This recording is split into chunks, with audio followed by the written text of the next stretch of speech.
Well, how's it going, everybody? I am now in Los Angeles, trying to coordinate this trip that I've been talking about for a long time to South Korea. And maybe I'll just go, but today I want to talk about the aftermath of Portland. I like to do a recap video and talk about what we learned after the fact. And so yesterday I did a video sort of recapping on the ground, and I want to talk about some other things we've learned. Let me say this. Let me ask you something. Let's say you're walking down the street. I'll give you a scenario. Let's say you're walking down the street, you're walking through a park, and you notice two large groups of people. To your right is a large group of people wearing street clothes, flags, and shields. And to your left is a large group of people wearing all black with masks, sunglasses, and they're holding clubs. The people on the left with the clubs are screaming, they're angry, they're yelling. And the people on the right are talking amongst themselves. Who's the bad guy? The reality is most people you'll ask are going to point out the people holding clubs, wearing all black, screaming. They come off as significantly more aggressive. So this is sort of an interesting conundrum as it pertains to our current political climate. In Portland, there were several factions surrounding the pro-Trump free speech rally, whatever you want to call it. All of these factions were absolutely convinced that those within the park were Nazi white supremacists. But you learn something interesting when you go into this park. And one of the highlights, there was a black man with a shirt, Free Hugs, and I've seen him around, and he does videos where he gives people hugs. It's wholesome and great. And there was a black woman with a shirt that said F Patriarchy, a feminist, and she was talking about how there needs to be an exchange of ideas. People need to come together and talk about this stuff. And all of a sudden, an old white guy walks over and they hug. That's what I see inside the park. I walked up to several individuals and I asked them if they were white nationalists, and they said no. And I said, "Are you racist?" They said no. Now, I do understand that simply because someone denies it doesn't mean that it might not be true. But there are people of many different races and identities who are within this park. It's a really strange thing for me to see. Inside this park, there were people of color. I feel like it was mostly white, but there were many people who were minorities, and it just doesn't reflect what you hear outside. So what is this? Who are these people who dress in black, who come out with weapons, who are screaming, who are angry? This is Antifa. It's a black bloc, right? That's when people wear all black. They're violent, they're angry, they're extremists. So recently I've been getting a bunch of flack on social media because I associate with Trump supporters. Some of these people might be racist, hands down. Some of these people have said racist things in the past, absolutely. And it is my job as a journalist to understand people. And that means whether you're a feminist, whether you're anti-feminist, whether you're racist or you're anti-racist, I have to talk to you.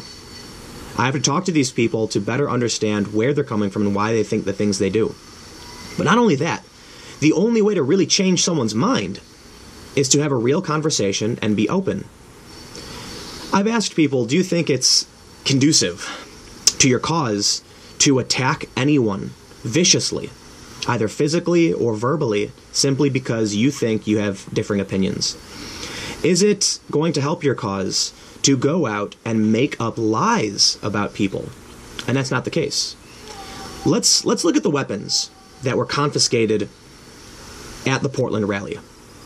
The Portland police have published several photos showing different weapons, bricks, hammers, sticks, etc.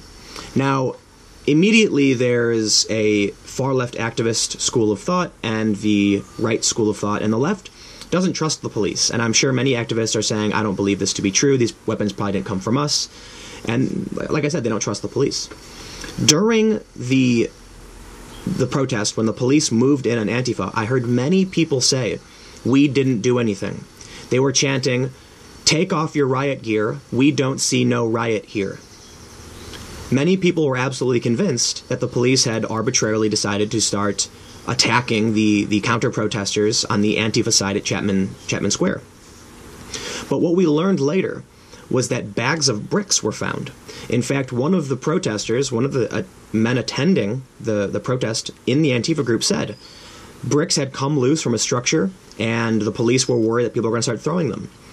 And to which I said to him, the police then announced that people had been attacking the cops, and he goes, well, to be completely honest, they were throwing bottles and cans at the cops.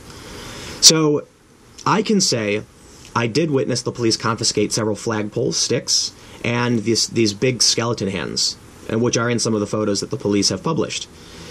But then the police are showing photos of knives, hammers, crowbars. This is really scary. That Antifa showed up with hundreds of people, maybe even 1,000 people. There was a lot of people there. And they were armed excessively. Bricks, rocks, they had smoke bombs. There's videos of them making some kind of plastic bottle device. Many people think it was a smoke bomb. But they had knives, hammers. There were many arrests, over a dozen, I believe. The people in the Federal Park, the free speech rally attendees, they didn't have weapons. So they were wearing body armor. In fact, the federal government, the Department of Homeland Security police, put up flyers around the park saying that it was forbidden, that it was a criminal act to bring a weapon onto this property. So it sort of wraps me back to the original idea. Who are the bad guys in these situations, in these conflicts? Is it people with bad opinions who are holding a rally for a couple hundred people? Or is it the several hundred people who show up all in black with masks, glasses, hiding their identities, and bringing weapons, making smoke bombs? Many people in Portland are using Jeremy Christian as an example of why these spaces are bad, because even if these people don't have weapons, and even if they aren't violent, it encourages people like Jeremy Christian. Now, if we're going to be intellectually honest, we have to recognize that although Jeremy Christian is a free speech advocate, he does oppose Antifa, he is also opposed to Trump. He was a Bernie Sanders supporter, and he doesn't, I've said this 3 times now, this is the 3rd time, he doesn't really fit either faction. So it's not fair to try and paint him as one side or the other, which is what everyone is doing. But let's move outside of that, and let's look at Eric Clanton. I don't see anyone on the left or in Antifa condemning a man who was going around bashing people over the head with a bike lock. If they want to use Jeremy Christian as an example of white terrorism, as they call it, by all means include Eric Clanton in that argument.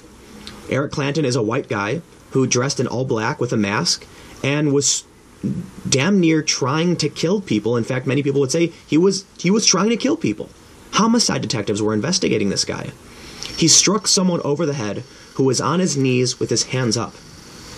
So why doesn't Eric Clanton fit this narrative? So I have a question, a real and honest question that I would like you to comment below and answer, because this is not a one-way street. And today, I'm going to ask you all to help enlighten me.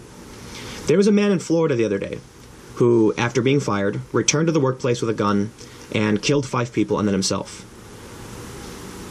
We don't hear as much about that as we do about terror attacks. Is it because it's religiously motivated, the terror attacks in London? Is it because there were more injuries in London? There's a lot of questions that I get asked, and genuinely, I don't think there is one real answer that identifies the whole of the issue. I was asked just the other day, why is it that this man in Florida is called mentally ill, but these men in London are called religious fundamentalists? They blame the religion and not these men individually. And I know the arguments. I've heard arguments on all sides, and I'm genuinely curious to hear what you all think about why that is. Personally, when you look at an incident like Florida, there were 5 deaths and a suicide. And when you look at London, there were many, many people injured by a high-profile incident, and that might be the case. But maybe there's something else there. So comment below. Let me know what you think. I've got a plan. I've got an idea to elaborate on this video for tomorrow that I'll hopefully be able to carry out. It's not something I normally do, but I'll go give it a shot. If you like the video, click the like button. And outside of the question I asked, feel free to comment in any way you see fit. Let me know what you think about just whatever. And I'm always looking at the comments, so I really do appreciate everybody who's tuning in. If you want to help support my coverage, you can go to patreon.com/Timcast and give whatever you'd like monthly. All of it is appreciated. It helps me do what I do. And again, for the 8 millionth time, I'm looking at going to South Korea and lining things up. So stay tuned. I'll be going somewhere. New videos every day at 4 p.m. Eastern Time. I will see you all tomorrow.